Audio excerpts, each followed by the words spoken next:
is a blessing from God above every time I go in there, because there's no reason I should have that place, but I do. But I also like to use it to kind of give back to the community too. So, you wind up looking at the overall airplane perspective on this thing. It's been a wild ride of how I got to where I am now, but I'm super thankful for it.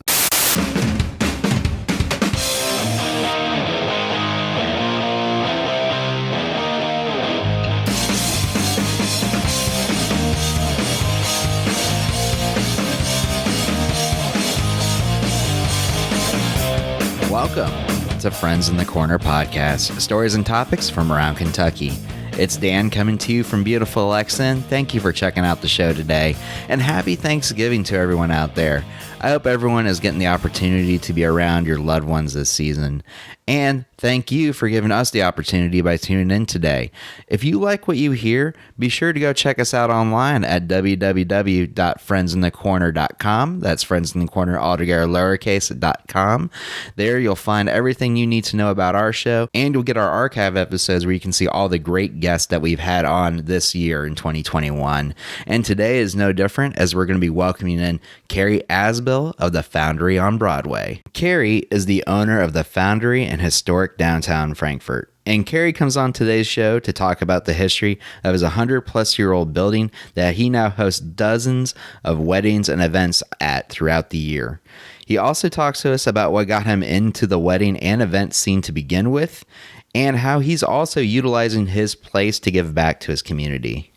Kind of staying within the Thanksgiving festivities, Kerry just shows so much gratitude and thanks throughout the episode for being able to utilize this space and how he wants to use it to give back to the city of Frankfort. And I hope you guys enjoyed today's episode as you listen. If you want to learn more about the Foundry after today's episode, be sure to go check out Kerry online at thefoundryonbroadway.com. And I say without further ado, let's get right into it. Ladies and gentlemen, Kerry Azbill. We're going to be talking with Kerry Azbill. That's right. I pronounced it right. Kerry Azbill. You got it, bro. Good.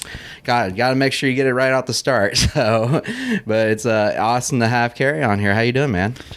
Good, man. On this brisk, late to mid-November night, it's a pleasure to come in and talk with a podcast extraordinaire like yourself. Oh, I'm very humbled. Podcast surprise, I guess is to say. So, but yeah, I know, because it's like just literally yesterday, it was like 70 degrees, shorts and t-shirt weather, and now it just like plummeted. So winter is here. Yeah, it's wreaking havoc on everybody's sinuses, so you can't cough in public still because, that causes a commotion, right? Yeah, so I sneeze at work, and everyone's like, oh, just staring at you like, what is going on? You're right. But Kerry, I'm excited to have you on, and just to tell my guests a little bit about how I know Kerry. Anyone who's listened to my show over the last 2 years has listened to the saga of me and Catherine's wedding. We had it planned. It got canceled. We made another one. But finally last month, we had an end to the story, and we got to celebrate and have our big hurrah wedding. And one of the reasons we were able to have that is because of a small venue in downtown Frankfort called the Foundry, which Kerry is the owner of. So, Kerry, thank you so much for finally allowing us to have our special night. Yeah, man, it was a long time coming. I wish we had it on the first go-round, right? I know. Well, I tell people this, like, I didn't even think about Frankfort when we were planning our wedding the first time. We lived in Lexington, or I lived in Lexington, and I was gung-ho as we're going to have it in Lexington, and boy howdy, we were about to pay some premium Lexington prices too. And then when everything got shut down, our venue gave us our refund or our full money back, and we just said, you know what, we're going to hold on to this, and maybe one day we will find a better venue for us to do our ceremony. And I don't even know how Catherine found you. I think it was Facebook, or I think it was just a Google search, but she just said, there's this place in downtown Frankfort right across from the old Capitol, and we're going to go look at it right now. Yeah, I mean, a lot of times we'll catch a lot of clients.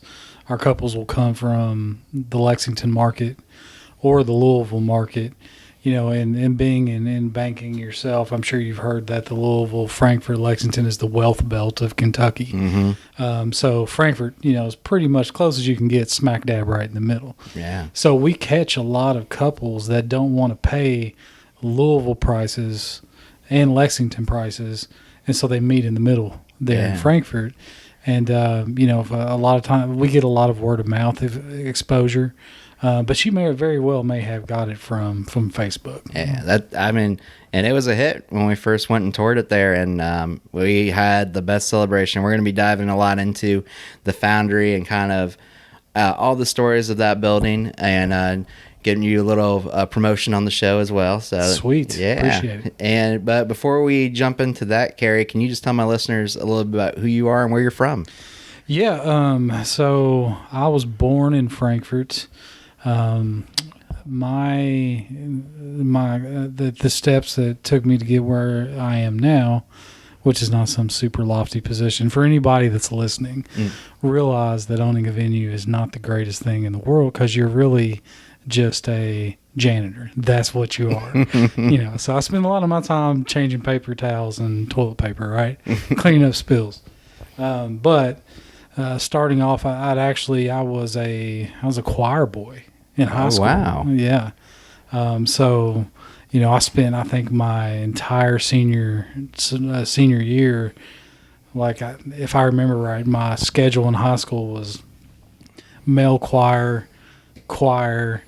piano, music theory. Then I think I was like the music teacher's aide or something like that. Literally everything about my high school experience was around music, right? So when I went to college, I went to EKU in 1997. So if you're doing the math, it tells you how old I am. Okay, so I'm not encouraging you to do the math right now, but A young 29. That's right, exactly. But I went to EKU, and I had my best friend and I, Jeremy, had rushed Theta Chi. So we were fraternity boys in college, right? So one of my older fraternity brothers came up to me and said, "Hey, man, I'm getting ready to graduate. There always has to be a brother working downtown Richmond. Do you like music?" And I was like, "Yeah, I love music." He was like, "Well, I'm a DJ at a place called The Dog in Richmond." What's the Dog? So the Family Dog is just a vile bar. It's just dirty. But if you ever went to EKU in the late 90s, 80s, or early 2000s, you would know what the Dog is.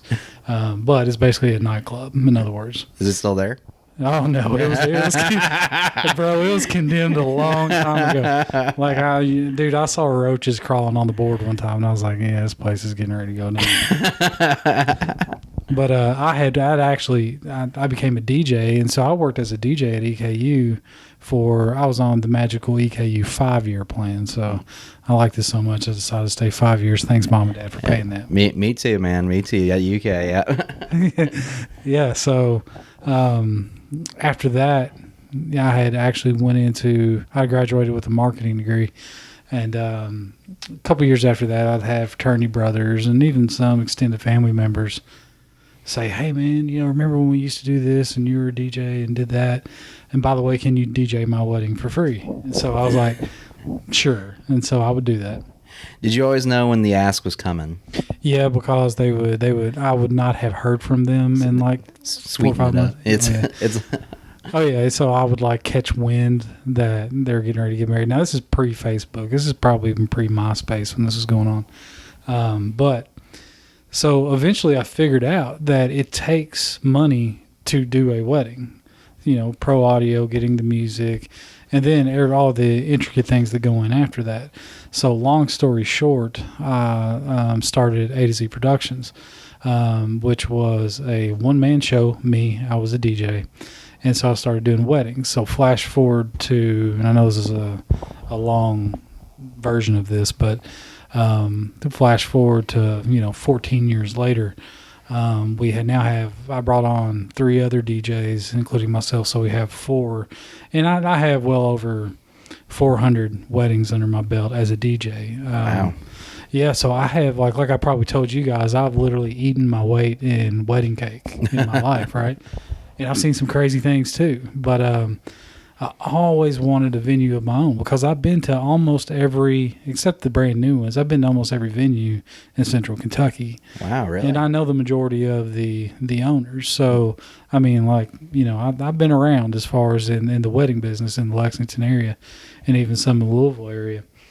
But I always wanted my own venue. And so when this building came available, I jumped on it and, I am a man of faith, so I will tell you that it's been a blessing, and I attribute it as a blessing from God above every time I go in there because there's no reason I should have that place, but I do. And I try and use it not only, to make Dan pay the big bucks for wedding receptions down there because, they pay the mortgage, but I also like to use it to kind of get back to the community too. So, you wind up looking at the overall airplane perspective on this thing. It's been a wild ride of how I got to where I am now, but, I'm super thankful for it. And we're very thankful for you too, for coming in clutch for us. And we're going to be definitely talking about how this all came to be with the building itself. Sure. Before we do that, I gotta come back to something here. So you said you're a choir boy. Can you still sing a little bit, or? Listen, I don't want to brag, but I just sang "God Bless the USA" during Veterans Day at church. So I don't know if there's any producers out there that listen to this, but yeah, man, I still sing. The weird part is, I was all-state in high school as a bass 2. Okay. So I'm used to reading the bass line, right? Now I'm a tenor. So as dudes, your voice is supposed to get lower as you get older, right? Yeah. But mine didn't. It got higher? Yeah. Oh, wow. So I spent like the last 4 years trying to learn how to read the tenor line, and I still fail at it half the time. But yeah, it's fun. Well, you and my wife will go on very well since she's a music teacher. Nice. She spent her entire high school, college, and adult life playing music and playing flute and all that. So awesome. But it's really cool to hear the journey that got you started as a DJ and then working your way into it, saying, you know what, I want to own my own venue one day. And that's how you're building the Foundry came to be. So tell us about that journey as far as finding a venue. You said you want to find a venue. But why? How was it trying to find a building? Was there any other places besides this one? And why specifically Frankfort? I know you're from there, but why not in Lexington or Louisville? Well, firstly, when you have kids, you want to stick as close to home as you can. I've got a 10-year-old and an 8-year-old that are the loves of my life. So, anytime I can stay close to them, I will. But I will tell you, it's crazy how we got to the Foundry even becoming a thing. So when you ask about why Frankfort and why that building, I had actually, I'm a man that's done many things in my life. So I actually went to work for a place called Kentucky Deferred Comp, which was doing mutual funds and supplemental retirement, 401ks and 457s and IRAs and all that stuff for state government, county, city employees, public school teachers, and so on and so forth. And I had worked at Deferred Comp for 15 years. So, I, during the weekdays, would sling 401ks and mutual funds. I had my Series 6, 26, 63, and 65. So, I would sling mutual funds in the daytime for nonprofit public sector employees. And on the weekends, I'd make people dance, right, during weddings. So my careers couldn't be further apart. What a line cross right there. Right? It's weird. It's like even I know that's weird. But at any rate, so I was in Frankfort anyways working that job. Mm-hmm. And so I would be downtown Frankfort all the time. I've lived downtown. I've owned 2 houses in downtown Frankfort. I've always loved downtown Frankfort. And so come September of 2018, they changed providers, which means that I was a contractor with the state, with Deferred Comp. I survived 3 administrations, all kinds of changes of leadership. So I didn't survive this one. So I had actually reached the interim program director at that point. They brought in a new guy, their own, and then basically gave me the boot. So I was the last remaining old guard member of deferred comp. I'd been there the longest, in other words. And so, like all good corporations, they can always replace you with somebody else, right? Right. So that's what happened to me. So I was in culture shock. I went home. Now, I will tell you, when you talk about divine providence, to me, again, it always resonates in my mind. And another reason why I'm thankful, I'd always wanted a venue of my own. And so now I didn't have a full-time day job anymore. And so like a good, normal, responsible parent, I was in pure panic mode, right? How can I possibly live off doing weddings, So at that very point in time, that building came open. Meaning it became available. There were 6 other people trying to get their hands on that building. Guess whose it fell into? Mine. And at that point, I was selling a house downtown. It sold the month after I got let go. And the next month, I grabbed the building. And it was seamlessly, it was like dominoes falling, boom, boom, boom, one after another. Wow. For Frankfort, to get to that side of your question, Frankfort really has nothing. We've got the great Buffalo Trace, and Buffalo Trace is great. But, they don't need to do weddings. They don't have to do that kind of stuff because of their Buffalo Trace. Lines are wrapped around the building for their bottles. There's a few other venues that are good venues. Castle Key is another one that opened up. But, they're for the price point. If you ask people in Frankfort still, I'm probably the most expensive thing that's ever been on the face of the planet getting in that building. But they've never went to Lexington or Louisville either. Yeah. And you can probably agree that that's kind of, there's a difference. I can, trust me, we had, from our first venue and how we had it booked and then to coming towards you, it was night and day difference. And literally only 45 minutes apart from each other. Yeah. Crazy.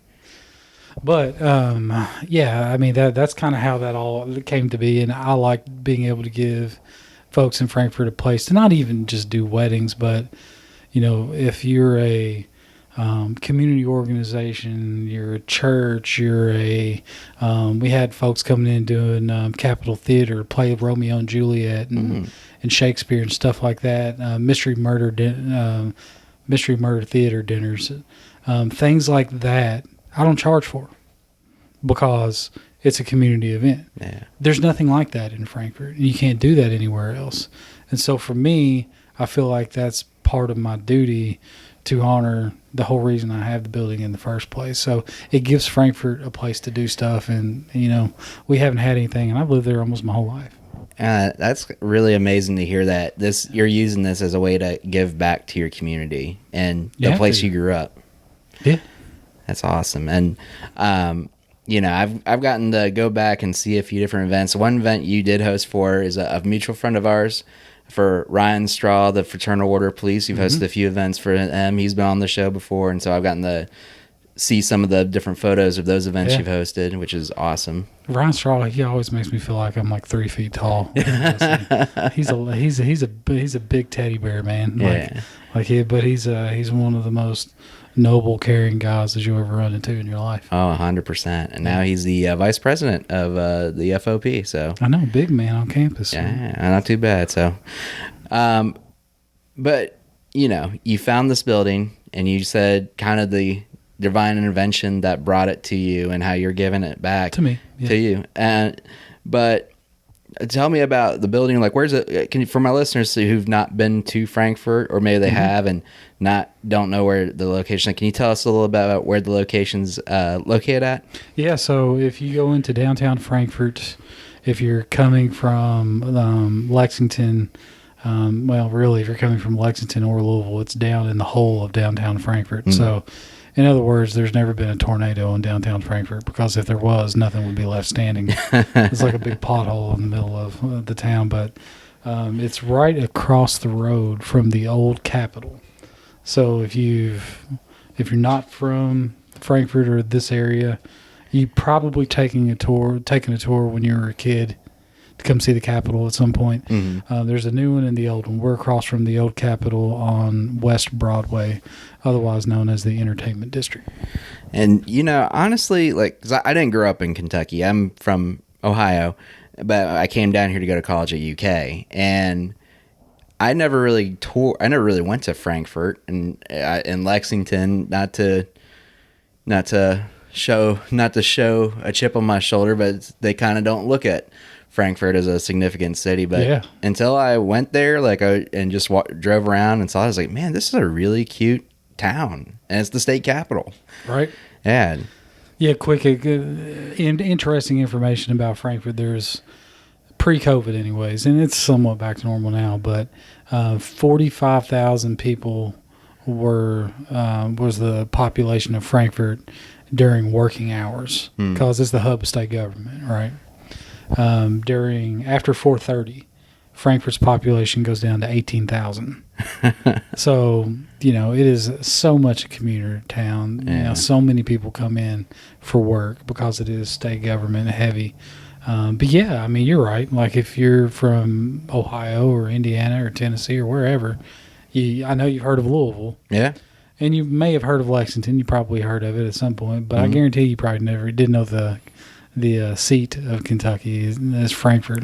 So it's not surprising. Some people can't even probably say that Frankfurt's the capital. It's probably Louisville. Yeah, they probably is Louisville. Yeah.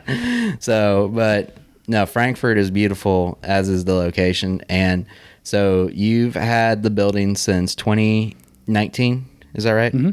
And that's when the Foundry was formed. But that building has also got a lot of history to it. So I was wondering, for my listening audience, can you tell me a little bit about the building's history as much as you know, and what all has gone on inside those four walls?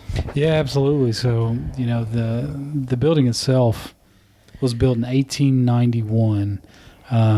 It was actually created as one of the first 7 saloons on Broadway.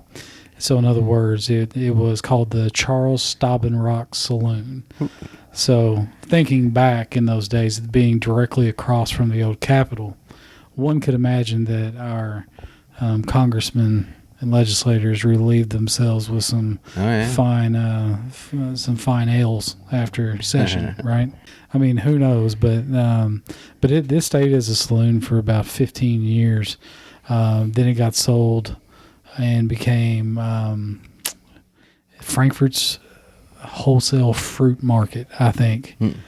What a transition, right? It's like going from slinging securities to making people dance, going being a saloon to slinging fruit. It's like weird. Quite a transition there. Yeah, so I mean, it fits. But after that, it was the Paul Miller Garage in the late 30s. Then it became the Capital City Garage in the early 40s. And it kind of went back and forth as a garage for the most part for about another 15 to 20 years. At that point, there's a family called the Mitchell family that bought it in 1967, and then they ran both an Army surplus store and a regular clothing store out of there, and then eventually full-time as a clothing store that sold things like Carhartts and Red Wings and things like that. They supplied the city a lot of their clothing.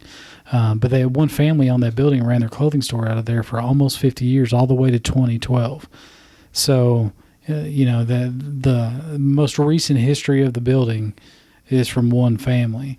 And so then in 2012, the building was sold, then bought in 2016, remodeled, and then I got a hold of it in early 2019.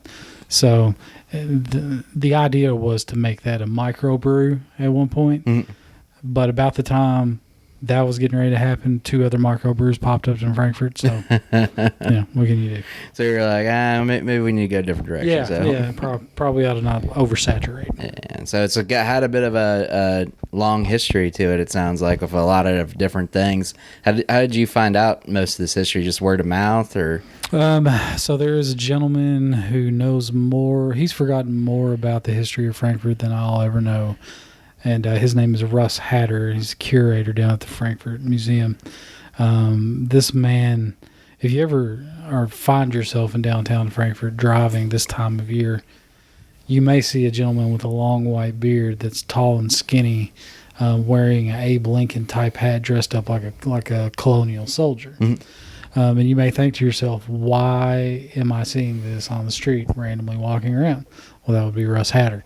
Russ, he documents most of those old buildings, especially the ones that are governed by the Historical Society. So I got most of that information from him. The rest of the information is word of mouth. I've had some family members of the Mitchells kind of tell me more tidbits along the way. But for the most part, it's all documented there at the Historical Societies where I got most of it. It sounds like we need to get Russ Hatter on the show. Bro, you do need to. He's a hoot. I can't imagine. So, yeah. But, so that's cool to see that you got the Foundry and were able to start the venue. So tell me this, what was the first event that you guys hosted? Was it a wedding? Was it another event? Or what would you say, like, this was the start of it? Like the first event, first thing I ever did? Yeah. So I have a habit of having old couples, old brides, come to me asking for stuff like the Foundry. Most of them are for either baby showers, or it's almost always baby showers at this point. So I had one of my former brides by the name of Erin Presley, who was awesome. Married both her and her sister over the years, so they're both two of my brides. Now, in the industry, you're gonna like Catherine will be referred to as one of my brides, right? So grooms, you all always get left out. You always get the shaft. Because, like, the girls always take precedent. Right? I understand. I'm just there to sign the check.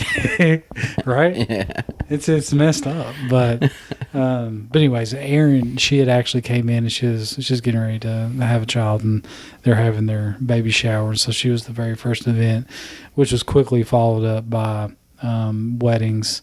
And that was a transitory period where I'm trying to get my bearings on how to transition from being a vendor all these years to a venue, right?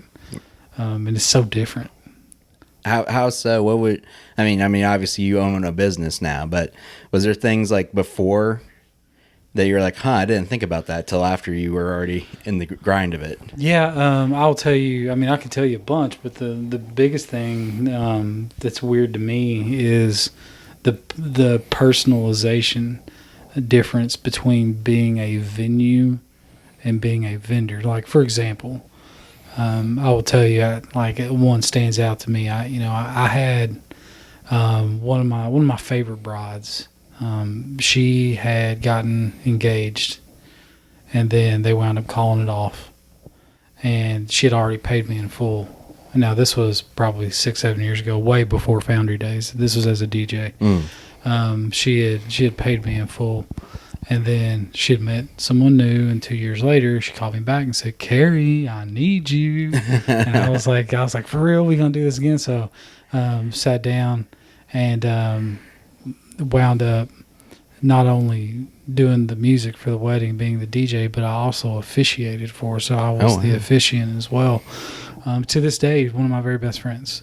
So, from a personal level, and I can give you hundreds of examples of this where, you wind up spending so much time and you're so intimate with these people, making their day as great as that they want it to be, and pouring all your energy into them and your time and blood, sweat, and tears. And then after it's over, it's done. Yeah. But if you spend that time with them as a vendor, you invest that emotional energy, and you can maintain those relationships. And, for whatever reason, I've been able to do that. So, I've met so many great people that way. Now, as a venue, it is not that. And that is the hardest thing for me.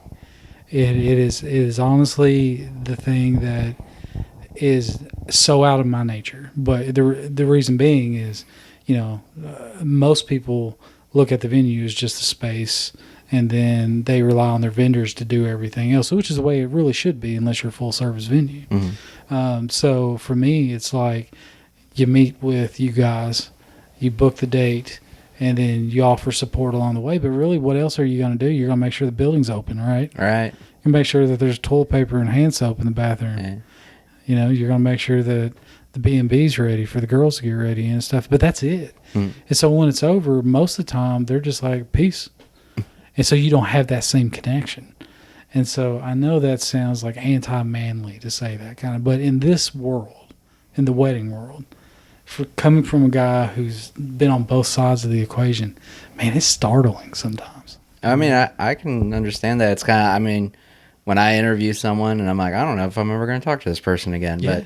And you kind of think like, yeah, but, you know, for all that you said, I will say that was one of the reasons why we loved the venue was that personal touch. Like when we went down there and we met you for the very first time, it was in February. Yeah. And you gave us just this personal touch to look around and see everything and showed us every little thing that we didn't even think that we needed for the wedding. You had it already installed in the venue, and that just, and then just have your personality. Like even though like we didn't talk to you much over that period of time between then and there, we always knew we could rely on you, your text or a phone call, which we appreciated that extra personal touch. Yeah, I mean it's throughout. I can tell you that I can point back to many things. The way that I try to handle everybody goes back from all the jobs that I've had in my life. Now, deferred comp again is one where I dealt with the public all the time. Now, do you remember? I don't know if you were big into finances at that point, but do you remember the 2008 recession? Yeah, I very much do. Yeah. Okay. So at that time was the great mass exodus from state government. So not only were thousands of people retiring, but the market was crashing, which means their 401ks were going in the toilet. Yeah. And so our phones and walk-ins were blowing up for 6 months. It was every day, all day, 24/7. So you're literally spending your days talking people off bridges. You're like, listen, like you're trying to connect with them emotionally to get their attention, startle some reality into them so they don't freak out and do something dumb with their money, make an emotional decision. And so I can look back and look at stuff like that taught me how to play psychology and to comfort people, right? And so the whole time I'm doing weddings as a DJ while all this is going on. And so you're learning that and combining those worlds to be the most available, the most, the caring version of yourself that you can be, in a professional manner. But to make people, just like I think I told you guys, and I tell about everybody, when it comes to vendors or anything you get in the wedding world, if you can find people that actually care about you and care about Catherine and want to make you happy genuinely, don't want anything to go wrong, they care. You're not just another paycheck. If you can find people like that, you're already 10 steps ahead of the game. It makes your life easier. It makes everything you do easier. Absolutely. When it comes to that. So, yeah, I mean, I appreciate you saying that, man, but that's really kind of how I feel that the whole industry should be anyways. Do you think, this is kind of a side tangent, I guess to say, but I guess do you feel like maybe your faith plays kind of a reason, that nucleus of you being that personable kind of why you are? Man, I am nothing special. I am... like the Apostle Paul said, I am the worst of these. When it comes down to it, Jesus said that the first two commandments are the most important commandments. So, to have no other God before your God, to love your God with all your heart and soul and mind, and to love thy neighbor, right, as yourself. So, I would say, that's part of it. But I take no pride in anything I do. I'm just thankful for everything that I have and the relationships that I make. And sometimes I think when stuff like acquiring this building happens, I just sit back and I just laugh because I was like, only God can do something crazy. Like I'm gonna lose my job that I've had for 15 years that I made good money in. And and all of a sudden now I'm full time in the wedding business, and I'm a freaking venue owner. Are you kidding me? 2 months back to back. I had no idea that was coming. You never know. Yeah, you truly don't. Yeah. You know? Well, and it truly is when you walk into the Foundry. It does feel like that personal touch is what we appreciate so much. And I know earlier you were talking about a few events that you have had, that you've hosted. How many weddings would you say you've probably done by this point? I know there was a pandemic in between this time, but Right. all right, maybe this year. Meg, this was a little bit easier of a year. Well, funny you should ask that question. I know exactly how many weddings that we have done. Yeah. Since we've opened, we've done 83. Okay. At this point this year, by the time this year's over, we will have done 89, 90, I think, because we've got like five or six more coming up this year.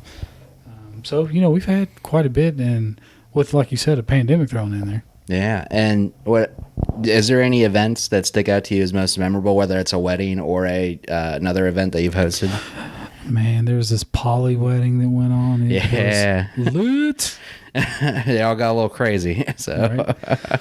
Okay, so I would like to give you like a heartwarming, wonderful, blissful wedding memory. Yeah. But ain't nobody wants to hear about that. They want to hear. They want to hear about the crazy stuff, right? So, my wedding. So, hey, man, your wedding. You'd be glad you didn't have this. So, I had a wedding in May. It was in May of this year. And it was a Sunday wedding without alcohol. Okay, so would you expect a Sunday alcoholless wedding to be off the chains? No. Yeah, me either. But, so, at this wedding, first off, we find out, and I'm not going to name any names, but I find out from our bartender next door that the groom is trying to get her number before the ceremony. And then from my number two, Shelby, who you all know Shelby, and she bosses me around all the time. It's ridiculous, but I mean, she's really the brains behind all this. You pay her, but you work for her. Yeah, that's exactly right. I mean, how does that even work? Like she just demands money from me and sets my schedule, right? But anyway, so Shelby tells me that like this guy is like hollering at her in the alleyway outside. Like this is like right before the ceremony. Like dude, what are you doing? So flash forward to they're getting ready to do their exit, this big sparkler exit. And so the groom can't be found anywhere. And so there's like 25, 30 minutes that they're looking for the groom. Well, he finally shows back up. They go outside. Next thing you know, there is a argument between one of the aunt of the groom and her boyfriend, who then decides to run in front of the building, kick the side view mirror off of her car, and then the entire bridal party runs outside, and there is a straight brawl in the middle of Broadway. The groom side of the family is fighting the groomsmen, who are fighting this guy. I have done so many weddings in my life. I have never had to call the cops on people. You never had to call cops on the people that are running your venue? Yes. Yeah. I had to call the police. And I would give anything to hear that 911 call just to hear what I said, because I know it was probably just, looking back, it's probably hysterical what they were like, what is this dude on crack saying people are at a wedding brawling? And it's great marketing for your new business, too. It's like, we're the venue that has fights outside. Yeah, I'm just going to put a ring outside and we'll just go at it. But it's recapturing the old saloon days from the building. Right, there's some sort of vibes that crept into those people. Yeah, man, that was some stuff. And I had sent everybody home right before all this happened. So, like, literally, I had to take a video of it for anybody to even believe me that went on. But, oh my God! Yeah, so your wedding was great, man. I can imagine. So the bar is set. The bar is set pretty low. Yeah, it's not this. No one's fighting in the street. Right. So yeah. Right. Well, we were kind of talking about this. You mentioned it, and then just a minute ago that you guys got started in 2019, and getting events and getting weddings going. But then in 2020, everything changed. And I know for the pandemic happened, COVID, the stay home orders, businesses were getting shut down. And I mean, we know firsthand because our wedding got canceled and our venue shut down. So can you tell me a little bit, how did that season go for you guys, and how did you guys get through it? Yeah, absolutely. It's man, this is the craziest year I've ever had in events in my life. It's like I think to myself, hey, what a great time to go full time in events. Right? Dope. Because what was it, October of 2019, or was it April? Okay, so you had we had about a year. About a year, yeah. So we won Frankfort's favorite venue, and was on. You know, we were pumped. We're on a high about that, and then, you know, the world shut down. I remember I was listening to Kentucky Sports Radio broadcast about the SEC tournament when the announcement that they're canceling the SEC tournament. I was like, dude, if they're canceling Kentucky basketball, you know, so there's some crazy business going on. I remember being at home watching the governor talk about he was basically closing down front-facing businesses and venues and stuff like that. And it was at that point that I was like, I'm going to have to make some hard calls, because we had I think I had 15 or so weddings. Wow. That I had to call and tell people. And I mean, tears, you know, it wasn't my fault, it wasn't their fault, it was nobody's fault. But who wants to, as you know, hear about that you can't have the wedding that you've been dreaming about having? Yeah. So it was rough. Yeah. That was probably one of the hardest phone calls. Well, I had two in 2020. I got laid off, and then I had that one. But that phone call that said the wedding that you've been planning for a year is canceled, that was one of the hardest phone calls. Yeah. So. Yeah, I mean, I had to have that conversation. Luckily, we only had one actually cancel, and I think they did it in their backyard or something like that, which I would too. This is anti my business model, but I tell people all the time, if you're like trying to figure out what should I do with my money, say I've got $20,000. So the average wedding in Kentucky costs like $24,000. Not everybody spends that, but that's the average. And so you're waffling back and forth, and they're thinking about, well, do I really want to have a venue and hire all these vendors? I mean, you can always get married in your backyard. You can always go to the courthouse. You can always use that $20,000 and buy a house. Yeah. Like, listen, the financial part of me screams at them, and then the professional venue side of me is like, shut up. You know? But yeah, like during COVID, it was we lucked out, and we got a lot of those rescheduled and pushed back. And for the most part, you know, we were done with the COVID couples that had to push back. But it was rough, man. It was rough. And I'm not going to decry like we had it so bad. Businesses with bodies in one place, yeah, granted, we weren't going to be able to operate. But as we are right now, people have had it a lot worse, and I'm just thankful we made it through it. And hopefully we don't have to go through that again. I'm hoping so too. Things have felt a little bit better now. I mean, I know COVID's still a thing, but it's definitely feels like progress. So I'm all for it. And you guys made it through, and still cranking out weddings, still having good times, still getting fights in the street going. So, so good on you, Kerry. You're now probably one of the most popular people in Frankfort. You're up there with Freddie Johnson and Wendell Robinson, I'm sure. So I will never equal those two. But I do know Wendell. I know Dale. Little known fact, I played football for Western Hills, and I played, and actually ever since Little League, and I played against Dale Robinson and Ronnie Robinson my whole life growing up. And Dale's had events down there for the Wanda Joyce Foundation, which is an awesome an awesome institution that helps underprivileged kids, those that have incarcerated parents. find mentors and things like that. And Dale is big into that, so we have his events down there sometimes. But we've always known that whole entire family is so incredibly athletically gifted. It is ridiculous. Mm-hmm. Dude, I've had the snot knocked out of me by both of them several times in my life, Dale and Roni. They're amazing. So the fact that Dale had Wandale, who is as talented as he is no great surprise to anybody in Frankfort. Oh my goodness, it's so much fun watching them. It's like we finally got a wide receiver and a quarterback that can throw sometimes. Yeah, if they stick around, let's see if that happens, right? Were you happy when you found out he was coming home after 2 years in a cornfield? Yeah, well, I mean, does Nebraska know that the forward pass exists? Or Apparently not. They're going to fire their coach this year, too. Using this dude as a running back. What are you thinking? But, yeah, we were all pumped. Hey, he's a Western Hills grad. Like, no one good has ever came from Western Hills.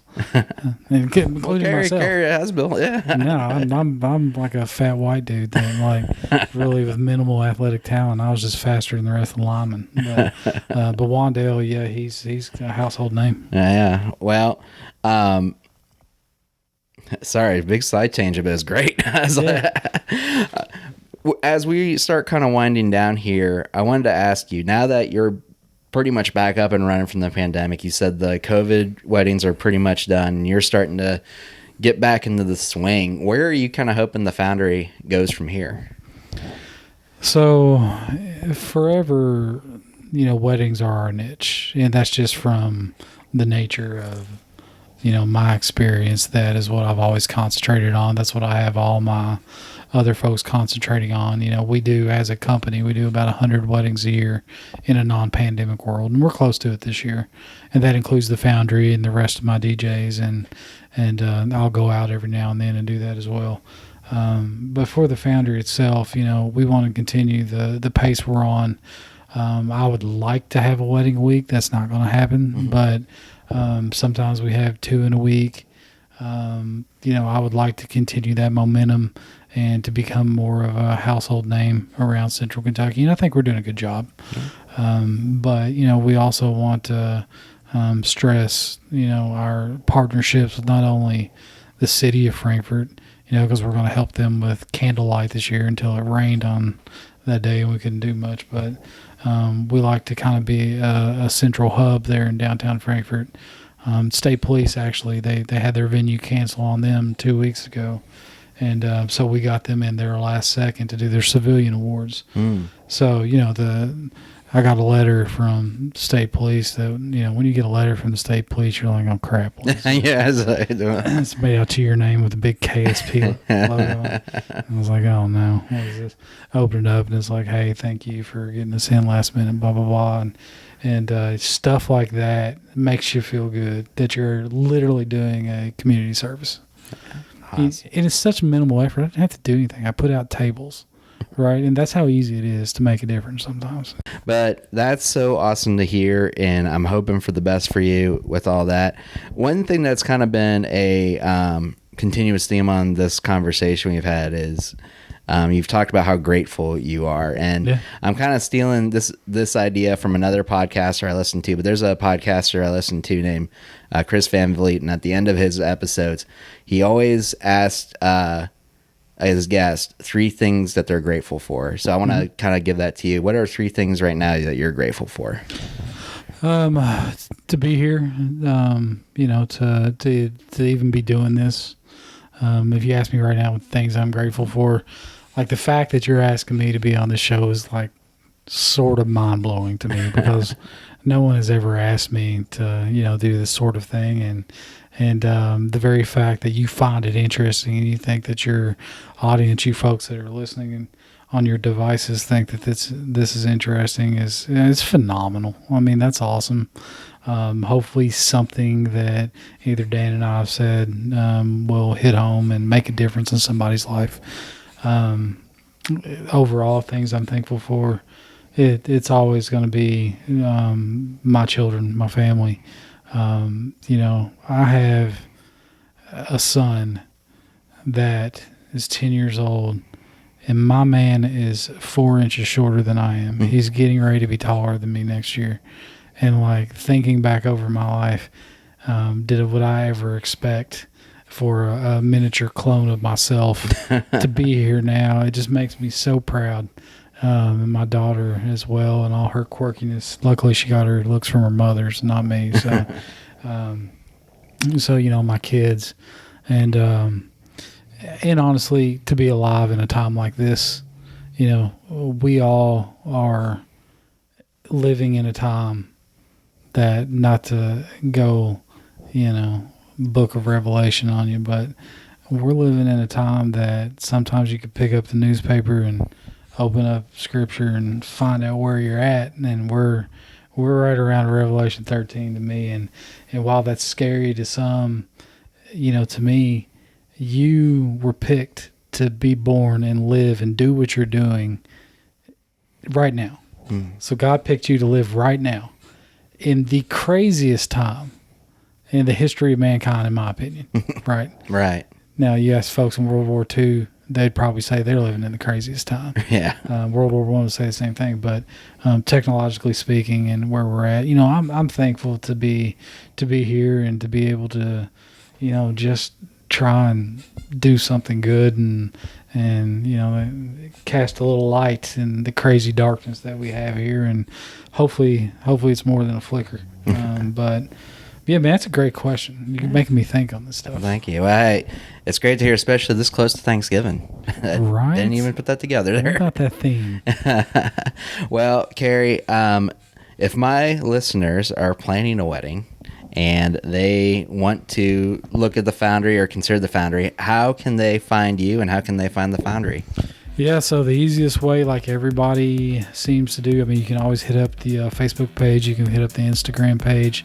The Foundry on Broadway, just type that in and it'll pull it right up.